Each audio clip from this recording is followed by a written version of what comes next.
अपने को भी निमित्त बात बनना चाहिए।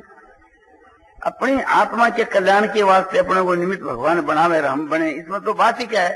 दुनिया के कल्याण के वहां यदि अपने को निमित्त बनाना तो भी तैयार रहना चाहिए। यहां तक कि अपना कल्याण न हो, सबका होना चाहिए। ये भाव और भी निष्काम भाव है, त्याग का भाव है, उदारता का भाव। किसी को भी आप संग करो कि या मनुष्य को या पुस्तकों को, जिस पुस्तकों को या मनुष्य को पदार्थों को संग करने से अपने में बुरा भाव, बुरा आचरण आवे तो समझना चाहिए कि वो संग आपने आसुरी संग है, एकदम त्याग करना चाहिए। और जिस संग करने से आपने उत्तम गुण, उत्तम भावना की वृद्धि हुए, देवी संप्रदाय की वृद्धि हुए, तो वो संग आपने उत्तम है आपने। और जिस संग से भगवान की भक्ति की जागृति हुए और भी उत्तम है, ज्ञान की जागृति हुए, वैराग की जागृति हुए, तो वो संग आपने लिए एक नंबर है। तो ऐसे ही अपने संग करना चाहिए पुस्तकों को, मनुष्यों को। कहते हैं कि संग करने से अपने हृदय में ज्ञान है, वैराग है, ईश्वर की भक्ति है, देवी संप्रदाय के लक्षण है, ये स्वाभाविक ही आने लगे। और एक साथ ही आवे तो और भी अच्छी बात है।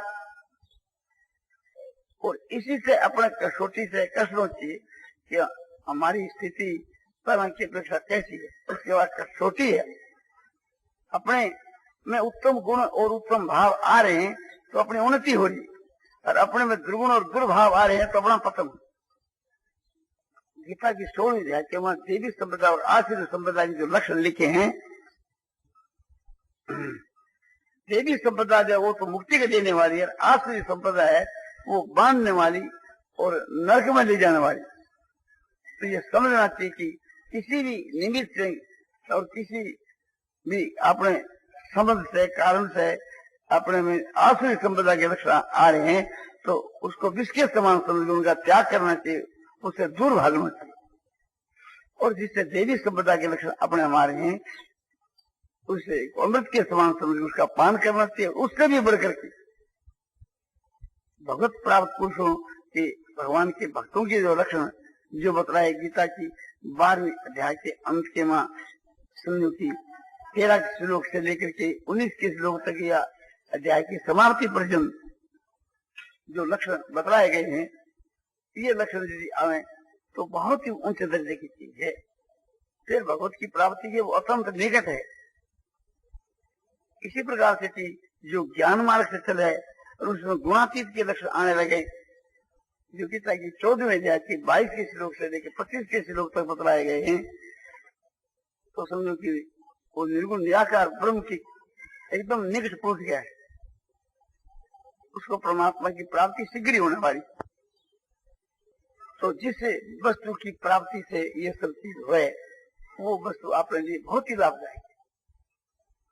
जो कुछ परमात्मा ने हम लोगों को बल दिया है, बुद्धि दी है, तेज दिया है, सामर्थ्य दिया है, रुपया दिया है और कुटुंब दिया है, उन सबको भगवान के काम में लगा देना चाहिए।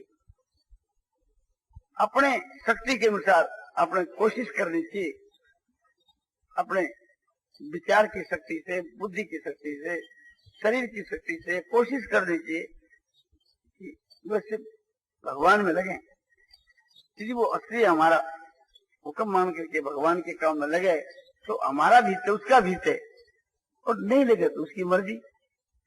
ऐसे ही लड़के के विषय में, भाइयों के विषय में, बड़ों के विषय में समझनी चाहिए।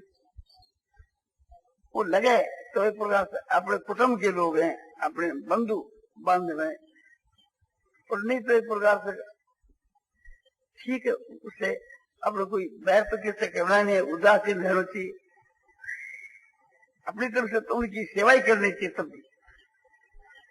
इसी प्रकार से अपने पास में अपने अधिकार के अपना जो रुपया है, अपना मकान है, अपना शरीर है, उनको भी परमात्मा में लगा रहे। लोगों को वो भी परमात्मा में लगाना है, उससे भी बढ़कर के भगवान की भक्ति में, ज्ञान में, वैराग में लगाना है, उससे भी बढ़कर के है। और अपने मन बुद्धि इंद्रियां जो है इसको तो ज्ञान वैराग भक्ति के में हर वक्त रखे दबो कर। इसको हर वक्त जो है तो ज्ञान वैराग भक्ति के वहां डबो करके रखे, परमात्मा के स्वरूप के बीच के वहां डबो करके रखना है। ये भी एक प्रकार से अद्वैत को भी साधन है, भक्ति को भी साधन, हर वक्त उसके वहां अपने आप को सच्चिदानंद परमात्मा के स्वरूप में डबो करके रखे। ऐसे भगवान के प्रेम के वहां हर वक्त डूबे रहे, ऐसे वैराग के नशे में चूर रहे, तो त्रिलोकी को जो ऐश्वर्य है उसको एक धूल का समान समझ कर उसको ठुकराते। ये सब बात अपने काम में जाने, केवल कहने से और सुनने से काम नहीं चले। कहना और सुनना ये तो सहायक है, किंतु असली बात वही है जो ये सब बात सुनी या उसको याद रखनी चाहिए इस उद्देश्य से कि दूसरे आदमी पूछेंगे कि क्या बात होगी तो कहेंगे, तो अब कहने में अपने भी फायदा है, उसके भी फायदा है। अरे हम कहेंगे इस दृष्टि से सुनने का अभ्यास किया जाए तो वो अधिक याद रहती है और उसका खूब प्रचार करना चाहिए।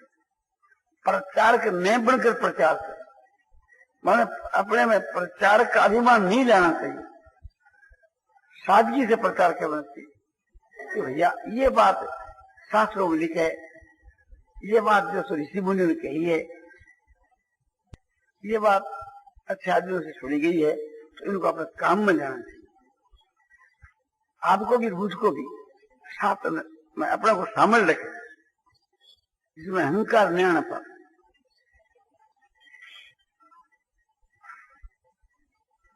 और भक्ति ज्ञान वैराग के विषय में जो आपने सहायक हो, वह चीज को सेवन करे, वह चीज में काम में लावे, अच्छे संग में रहे, अच्छे वातावरण में जीवन बितावे, मन बुद्धि इंद्रियों के सामने दृश्य भी अच्छा रखे।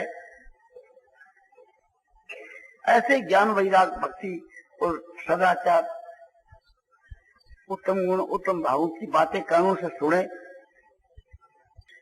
इसी का दृश्य देखे और मन के सामने दिए रखे, बुद्धि के सामने दिए रखे, तो इससे बहुत जल्दी लाभ हो सके।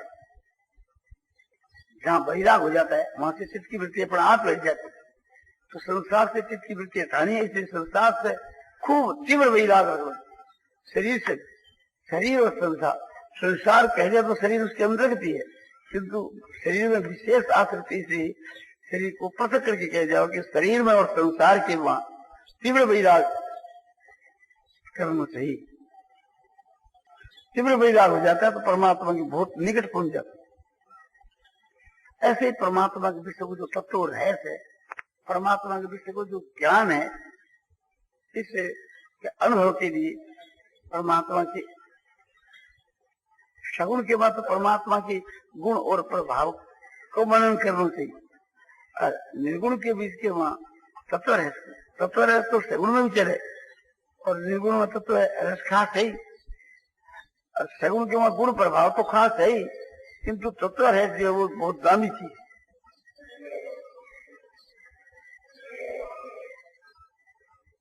और भगवान को नाम को जप, स्वरूप को ध्यान, सभी साधना में इसकी आवश्यकता है। जो नाम अपने को अभीष्ट हो, प्रिय लगे, रुचिकर हो, जिस नाम के वहां अपने श्रद्धा विश्वास हो, वही नाम अपने लिए सबसे बढ़कर के है। इसी प्रकार से वही स्वरूप भगवान का हमारे सबसे बढ़कर के है। चाहे भगवान राम का हो, श्री कृष्ण का हो, चाहे शिव का हो, चाहे विष्णु का हो, और चाहे निराकार हो, चाहे सगुण निराकार हो, चाहे निर्गुण निराकार हो, और चाहे वो ध्यान अपने भेद रूप से हो, चाहे अभेद रूप से, उस परमात्मा के स्वरूप का तत्व है समझ करके उसका ध्यान हर वक्त करना चाहिए। ये सबसे बढ़कर की चीज है।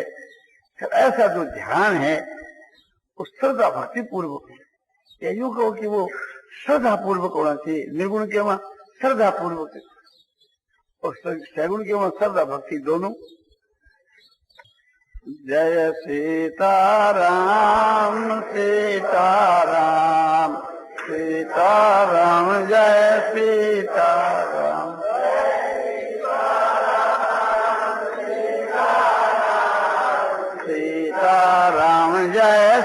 सीताराम।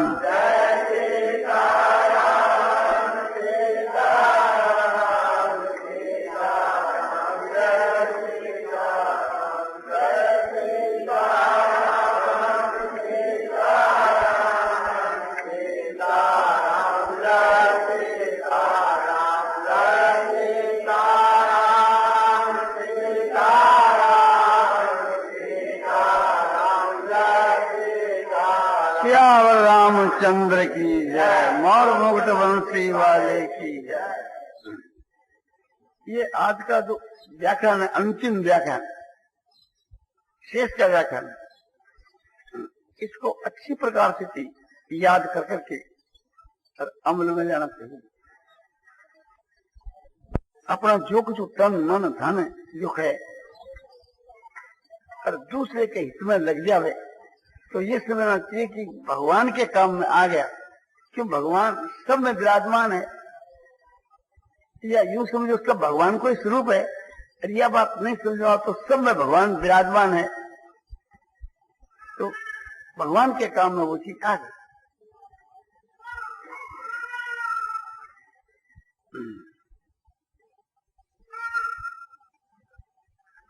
और सबके वहां हेतु है प्रेम और सब पर हेतु दया करनी चाहिए। ये सूर्यता का भाव है, बड़ा उत्कोटि का भाव है। ये भाव भगवान में या भगवान के भक्तों में दो में ही होता है। और जो आदमी अपना कितना ही अनिष्ट कर दे तो बदले में उसके अनिष्ट की कभी चेष्टा नहीं करनी चाहिए। अद्वैत सिद्धांत के वहां तो जैसे अपनी जीवा कभी दांतों से कट जावे तो हम दांतों पर कभी क्रोध नहीं करते, उसका कभी अनिष्ट नहीं करते कि जीवा को काट डाली तो दांतों को अपने तोड़ डालो, इसको दंड देना चाहिए। किसी के मन में ये बात नहीं है, सोचता है कि दांत भी मेरे, जीवा भी मेरी, दुख तो मुझको ही होगा ना। ज्ञान के सिद्धांत के मां अद्वैत सिद्धांत में एक आध बात के सिद्धांत में तो ये बात, और भक्ति के सिद्धांत में यह है कि अपने जो बड़े हैं, पूज्य हैं, मालिक हैं, गुरु हैं, माता पिता हैं, कोई भी अपने बड़े हैं, वे अपने साथ में खराब व्यवहार किया तो ये समझना चाहिए कि उसको खराब नहीं समझ करके उसमें कोई शिक्षा भरी हुई है, ऐसा समझ करके कि और उसका प्रतिकार नहीं करे। और भगवान स्वयं प्रकट होकर के अपने साथ के वहां कोई प्रकार का भी व्यवहार करे तो उसके बीच के वहां तो कभी प्रतिकार की भावना होती ही नहीं। तो ऐसा ही समझना चाहिए कि भगवान ही उनके वहां प्रवेश होकर के हमारे मन के विरुद्ध ये सब काम कर रहे हैं, हमारी परीक्षा के लिए और हमारे को शुद्ध बनाने के लिए और हमारे को वीर बनाने के लिए, ये हमारे मन के प्रतिकूल ये व्यवस्था की। तो उसको भगवान का भेजा हुआ पुरस्कार मान करके प्रसन्नता के साथ उसको स्वीकार करना चाहिए। और काम पड़ने पर न्याय उसका प्रतिकार भी करते हैं, समझना चाहिए कि भगवान की प्रेरणा से हम प्रतिकार कर रहे हैं। भगवान की प्रेरणा से जो प्रतिकार होगा उसमें न्याय कायम रहेगा, त्याग कायम रहेगा, उदारता भी रहेगी।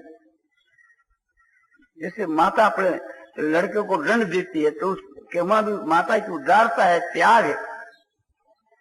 इसी प्रकार से थी गुरु के दिए दंड में ये बात रहती है, और परमात्मा के दिए दंड के वहां तो इससे 11,00,000 गुना बात अधिक रहती, क्योंकि माता में, पिता में, गुरु में, इनमें तो स्वार्थ दिया जाता है, मोह दिया जाता है, संसारिक आदमी है, और परमात्मा में इनकी किसी की गुंजाइश नहीं है। तो उसका दिया हुआ जो दंड है वो तो एक प्रकार से अपने लिए परम कल्याणमय है, ऐसा समझना चाहिए। तो अपने शरीर से, मन बुद्धि से, इंद्रियों से, रुपयों से किसी का प्रति उपकार तो करना, किंतु किसी का अपकार नहीं करना, किसी का भला करना किंतु बुरा कभी नहीं करना। अपना बुरा कर उसके साथ में भी भला करना।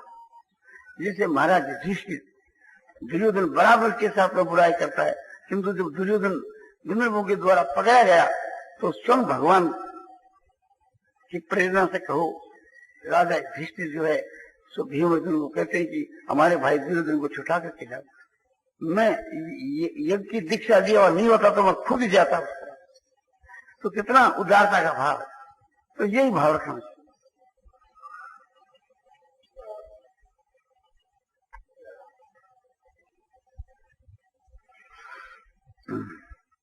आप लोग यहाँ भाई लोग आए, बहुत दिन रहे, कोई महीना, कोई 2 महीना, कोई 3 महीना, कोई 3.5 महीना।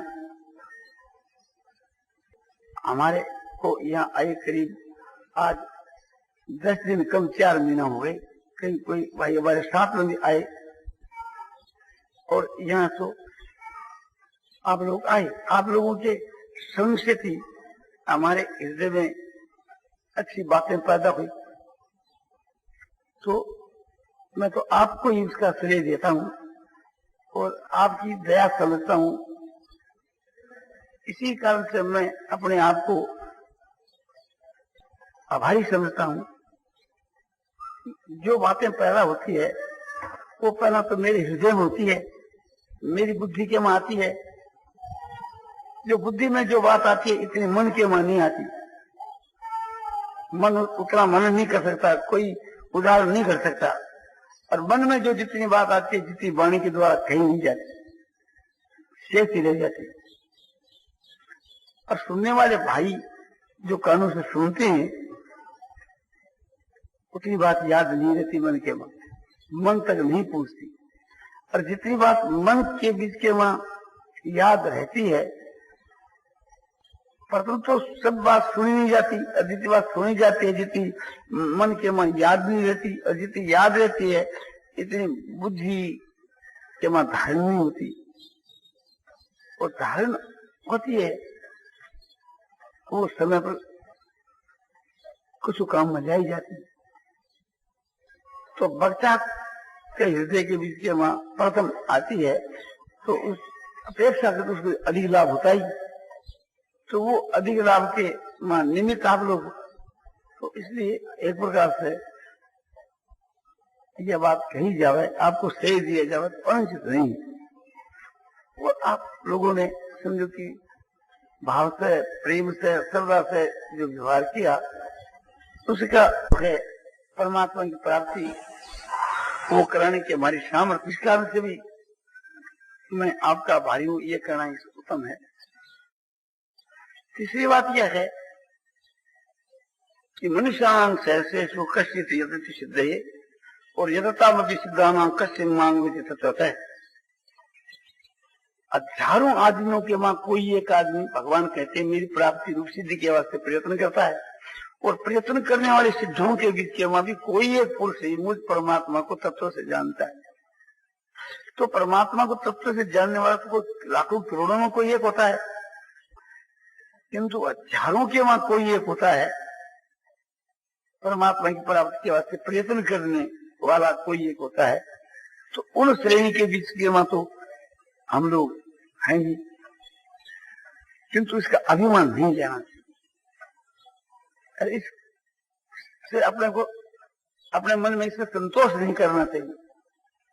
अपने समझ जाना चाहिए तो कुछ भी नहीं। एक आदमी को यदि लाख रुपया मिल जावे तो वो थोड़ा ही है। 5 मिल जावे तो वो सब संसार को मालूम माल कर सकता है। वो 5 विश्वास कायम रहता है। वो तो अटूट धन है। किंतु गिनती का जो धन है, लाख मिल जाए तो क्या, 10 लाख मिल जाए तो क्या, करोड़ मिल जाए तो क्या, आखिर तो संख्या है ना उसकी, असंख्य तो नहीं है। और पार्स है वो मिल जाए वो असंख्य। इसी प्रकार से थी परमात्मा की प्राप्ति जो है, परमात्मा को तत्व से जो जानना है, वही एक प्रकार से थी पूर्ण उन्नति है। उसके लिए थोड़ी उन्नति के वहां जो संतोष कर लेता है वो वहीं रुक जाता है। इसलिए अपने साधन में कभी संतोष नहीं करना चाहिए। और जो आदमी ऐसा मान बैठता है कि मेरे को परमात्मा की प्राप्ति हो गई, उसको तो यही समझना चाहिए कि हो ही नहीं, वो तो धोखे में है। परमात्मा की जो प्राप्ति होती है, निर्गुण निराकार ब्रह्म का जब अनुभव होता है, तो उसके हृदय में मुझको परमात्मा की प्राप्ति होगी, ऐसी बात कभी नहीं होती। हाँ, सगुण साकार ब्रह्म के दर्शन में तो ये बात हो जाती है कि भाई भगवान के साक्षात दर्शन हो गए। किंतु निर्गुण निराकार के विषय में जो जो परमात्मा के तत्व का यथार्थ जो ज्ञान है उस विषय के वहां तो ऐसी भावना नहीं होती, और ऐसी भी नहीं रहती कि मुझको नहीं हुई, और ऐसी भी नहीं होती कि हुई या नहीं हुई मुझको पता नहीं। ये तीनों बातें नहीं होती, क्योंकि वहां कोई धर्मी रहे तब तो कोई बात हो है ना। इन तीनों का अभाव होता है, और उससे एक निराले ढंग की बात होती है कि जो वाणी की सामर्थ्य नहीं कि वो कह सके।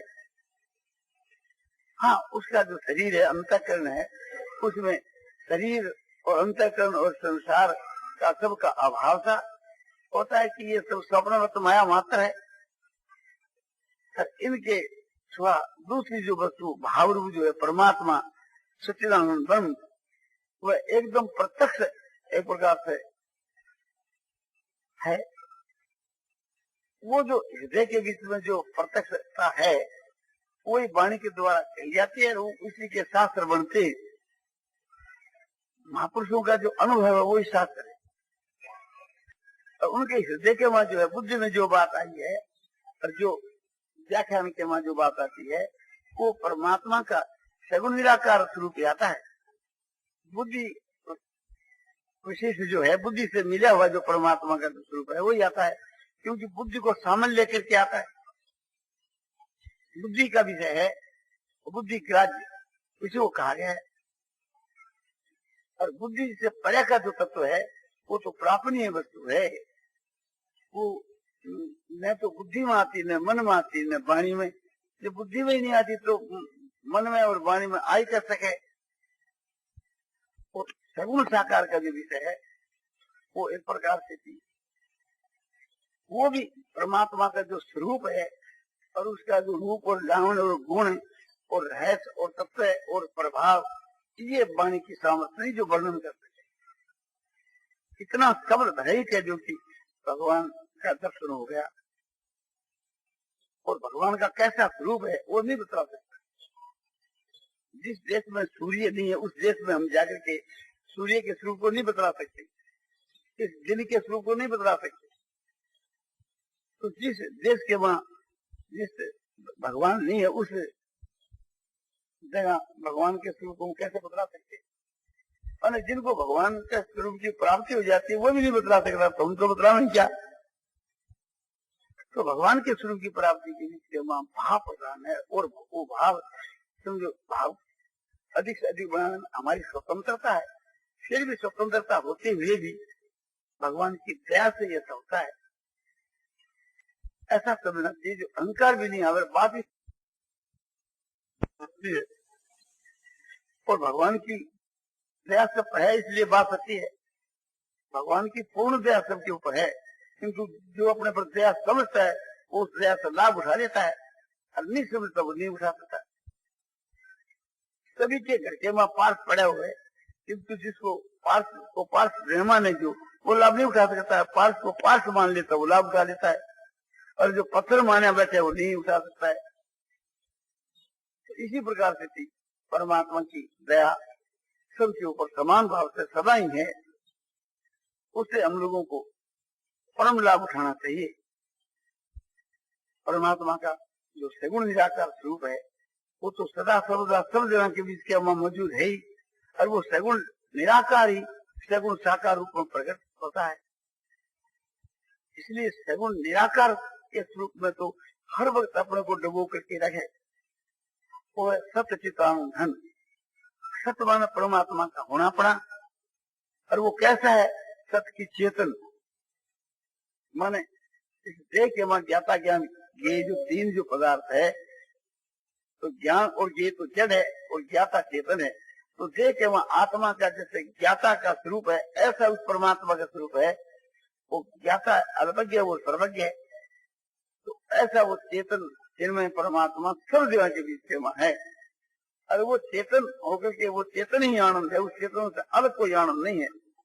तो ऐसा जो विज्ञानानंद घन परमात्मा का स्वरूप सब जगह में परिपूर्ण है, ऐसे स्वरूप को अपने नीचे ऊपर बाहर भीतर हर समय में अनुभव करना चाहिए। ये परमात्मा का ध्यान है, ये सगुण निराकार का ध्यान। इनके सब ये विशेषण गीता के मां कवि पुराणे मनुषा सितार मनुरणीयांग मनु समृद्ध सर्वस्व धातारम चिंत रूप है मादित्य वर्णन कम से परस्तार। परमात्मा जो है